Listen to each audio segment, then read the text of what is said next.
لله رب العالمين والعاقبة للمتقين ولا عدوان إلا على الظالمين أشهد أن لا إله إلا الله وحده لا شريك له وأشهد أن محمدا عبده ورسوله صلى الله عليه وسلم لا نبي بعده اللهم صل وسلم على سيدنا محمد وعلى آله وأصحابه أجمعين وبعد فيا عباد الله أوصيكم ونفسي إياي بتقوى الله فقد فاز المتقون اتقوا الله حق تقاته ولا تموتن إلا وأنتم مسلمون فقال الله تعالى في القرآن الكريم أعوذ بالله من الشيطان الرجيم بسم الله الرحمن الرحيم والعصر إن الإنسان لفي خسر إلا الذين آمنوا وعملوا الصالحات وتواصوا بالحق وتواصوا بالصبر صدق الله العظيم.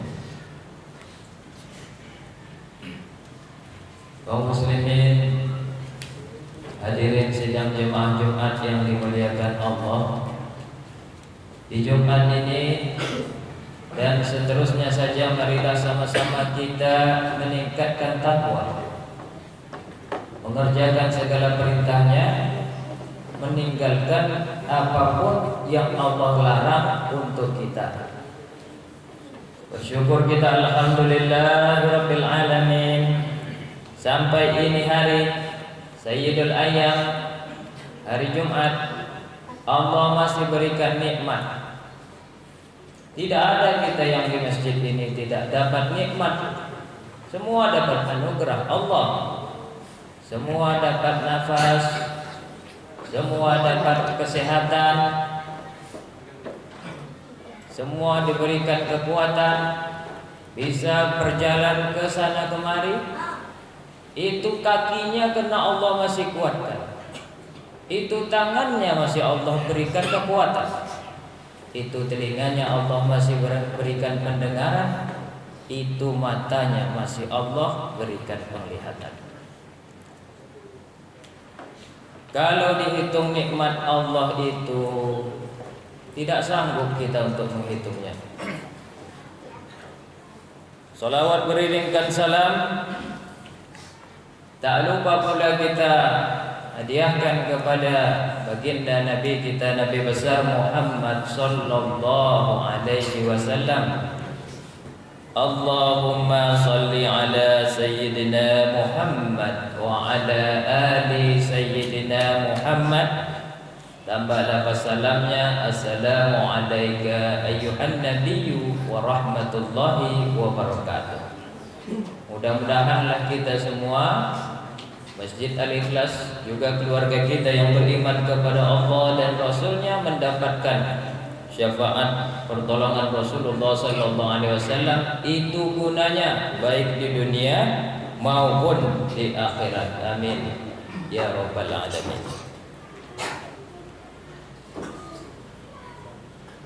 Kaum muslimin hadirin yang dimuliakan Allah, salah satu anggota tubuh manusia yang bisa mencelakakan diri manusia itu, baik laki-laki, perempuan, tua, muda, menyebabkan seseorang banyak melakukan dosa dan kesalahan, adalah anggota tubuh yang tidak bertulang. Itulah lidahnya atau lisannya. Dengan lidah orang bisa menjadi anak yang kuat, semangat, jadi orang yang soleh, dia solehah, dicintai Allah. Dengan lidah juga bisa menjadi orang itu dimurkai atau dibenci oleh Allah. lidah bisa menjadi pintu surganya seseorang, demikian pula lidahnya bisa menjadi pintu dia akan masuk kepada nerakanya Allah. Suatu ketika Luqmanul Hakim diminta oleh majikan untuk menghidangkan makanan. Ia datang kepada bosnya itu dengan membawakan gulai lidah dan gulai hati. Besok hari majikannya juga minta dihidangkan makanan lagi yang paling tidak enak. Lagi-lagi Luqmanul Hakim menghidangkan gulai lidah dan gulai hati juga. Lalu bosnya pun bertanya, kenapa ketika aku minta supaya dihidangkan makanan paling enak, kamu hidangkan gulai lidah dan gulai hati? Lalu esok harinya aku minta lagi supaya dihidangkan makanan paling tidak enak, kamu juga menghidangkanku gulai lidah dan gulai hati. Akhirnya Luqmanul Hakim pun menjawab, enak tidak enak hidup ini, bahagia sengsara hidup ini ditentukan oleh lidah dan hati. Jika lidah lurus, hati insyaallah lurus. Jika lidah dan hati lurus, perbuatan insyaallah bagus. Ini adalah iman yang lurus. Siapa saja yang mengaku beriman kepada Allah dan hari akhirat, hendaklah dia berkata yang baik. Kalau enggak pandai berkata baik, diam saja. Hadis riwayat Bukhari dan Muslim. Pada kesempatan lain Rasulullah SAW bersabda, simpanlah lidahmu kecuali untuk perkataan yang baik. Dengan bersikap seperti itu, engkau akan dapat mengalahkan setan. Salamatul insan fi hifzil lisan. Orang itu selamat kalau dia pandai menjaga lidahnya. Oleh karena itu, perintah Allah, ya ayyuhalladzina amanu zkurullaha dzikran katsira. Hai orang-orang yang percaya, siapapun yang percaya terpanggil hatinya untuk kepercayaan yang benar. Zikran katsira, banyak-banyakkanlah untuk berzikir. Banyak itu kadang enggak bisa dihitung lagi. Kalau masih bisa kita hitung 33 itu bisa masih dihitung. 5 masih bisa dihitung. 20 masih bisa dihitung. Kalau kita bernapas ini enggak terhitung. Nah, itu namanya banyak. Bukrata wa asila, mau dalam keadaan pagi, mau dalam keadaan sore, mau dalam keadaan belajar, mau dalam keadaan berdagang. Supaya apa? Setelah itu terlatihlah mulut kita ini perkataan-perkataan yang keluar baik-baik. Sehingga kita kalau mau bercakap tuh cakap yang baik. Sehingga kalau mau menyampaikan tuh sampaikan yang baik. Wa tawasau bil haqqi wa tawasau bis sabri. Ada orang yang baik benar ke masjid oke, tapi kata-kata Anda enak. Maka pakailah dengan kata-kata kesabaran. Wa tawasau bis sabri. Nasihat itu juga didasari dengan sabar. Gaya-gaya yang lama tidak perlu dipakai lagi. Ini sudah 2022. Apa gunanya kita untuk menjaga lidah? Pertama, kata hadis Nabi Muhammad SAW, min husni islamil mar'i tarkuhu ma la ya'ni. Orang Islam yang baik adalah meninggalkan apa yang tidak berguna. Kalau kita bercakap tidak berguna, ya mendingan tidak usah bercakap.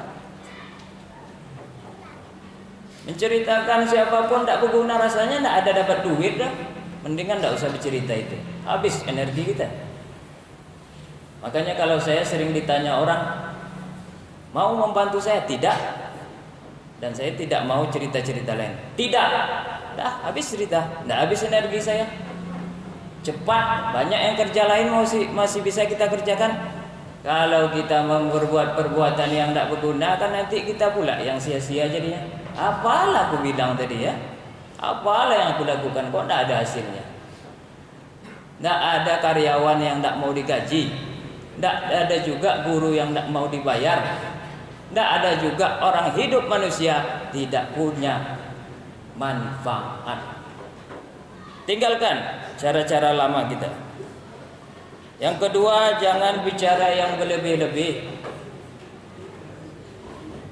Ukuran gelas itu udah cukup satu air.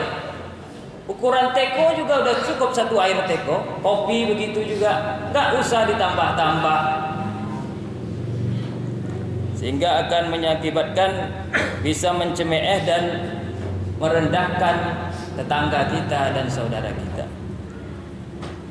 Yang ketiga, jangan membicarakan yang batil. Sebesar-besar kesalahan seseorang di hari kiamat adalah orang yang paling banyak berbuat kebatilan.